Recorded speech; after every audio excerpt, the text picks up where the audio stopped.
पश्चिम बंगाल में नई भाजपा सरकार बनने के बाद मुख्यमंत्री शुवेंदु अधिकारी ने अपने पहले ही कार्य दिवस पर कई बड़े फैसले लेकर राजनीतिक हलकों में हलचल तेज कर दी है। नवन्नों में सोमवार को हाई प्रोफाइल कैबिनेट बैठक के बाद मुख्यमंत्री ने महिलाओं के लिए दो बड़ी योजनाओं का ऐलान किया, जिन्हें भाजपा सरकार की पहली बड़ी जन कल्याणकारी पहल माना जा रहा है। सरकार ने घोषणा की है कि आगामी 1 जून से अन्नपूर्णा भंडार योजना के तहत राज्य की पात्र महिलाओं के बैंक खातों में हर महीने सीधे 3,000 रुपए भेजे जाएंगे। इसके साथ ही महिलाओं के लिए सरकारी बसों में मुफ्त यात्रा की सुविधा भी शुरू की जाएगी। इन घोषणाओं के बाद बंगाल की राजनीति में सत्ता परिवर्तन के साथ साथ चुनावी वादों की तेजी से लागू करने की चर्चा शुरू हो गई है। सोमवार को नवन्ना में कैबिनेट की पहली बैठक के बाद मुख्यमंत्री शुवेंदु अधिकारी ने भाजपा विधायकों के साथ एक अहम बैठक की। इसी बैठक में उन्होंने इन योजनाओं की रूपरेखा साझा की। सूत्रों के मुताबिक मुख्यमंत्री ने साफ संकेत दिया कि उनकी सरकार जनता से किए गए वादों को सिर्फ घोषणाओं तक सीमित नहीं रखेगी, बल्कि उन्हें तेजी से जमीन पर उतारेगी। चुनाव प्रचार के दौरान प्रधानमंत्री नरेंद्र मोदी और केंद्रीय गृह मंत्री अमित शाह ने महिलाओं के लिए अन्नपूर्णा भंडार योजना का वादा किया था। भाजपा ने इसे महिलाओं की आर्थिक सुरक्षा और सम्मान से जोड़कर बड़ा चुनावी मुद्दा बनाया था। अब सरकार बनने के कुछ ही दिनों के भीतर इस योजना को लागू करने की प्रक्रिया शुरू कर दी गई है।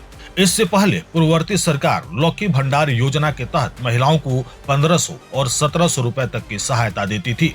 भाजपा सरकार ने इस राशि को बढ़ाकर सीधे 3,000 रुपए प्रति माह कर दिया है। सरकार का दावा है कि इससे लाखों गरीब और मध्यम वर्गीय महिलाओं को बड़ी आर्थिक राहत मिलेगी। खास तौर पर ग्रामीण क्षेत्रों में महिलाओं, गृहिणियों और निम्न आय वर्ग परिवारों को इसका सीधा फायदा पहुंचने की बात कही जा रही है। सूत्रों के अनुसार सरकार ने प्रशासनिक अधिकारियों को निर्देश दिया है कि भुगतान की प्रक्रिया में किसी तरह की देरी न हो और लाभार्थियों के खाते में समय पर राशि पहुंचे। सबसे अहम बात यह है कि जो महिलाएं पहले से लौकी भंडार योजना का लाभ ले रही थीं, उन्हें दोबारा आवेदन करने की जरूरत नहीं होगी। सरकार उन्हें स्वतः ही अन्नपूर्णा भंडार योजना से जोड़ देगी। महिलाओं के लिए सरकारी बसों में मुफ्त यात्रा की घोषणा को भी बेहद अहम कदम माना जा रहा है।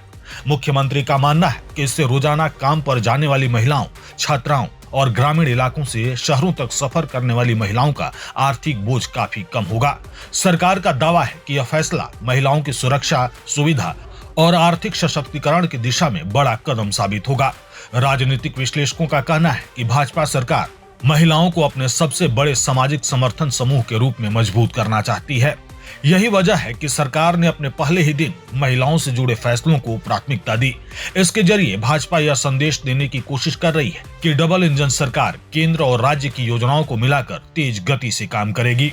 सोमवार को हुई बैठक में मुख्यमंत्री शुवेंदु अधिकारी ने अपने साथ शपथ लेने वाले 5 मंत्रियों के विभागों का बंटवारा किया। साथ ही कानून व्यवस्था, प्रशासनिक सुधार और विकास योजनाओं को लेकर अधिकारियों के साथ अलग अलग बैठकें भी की।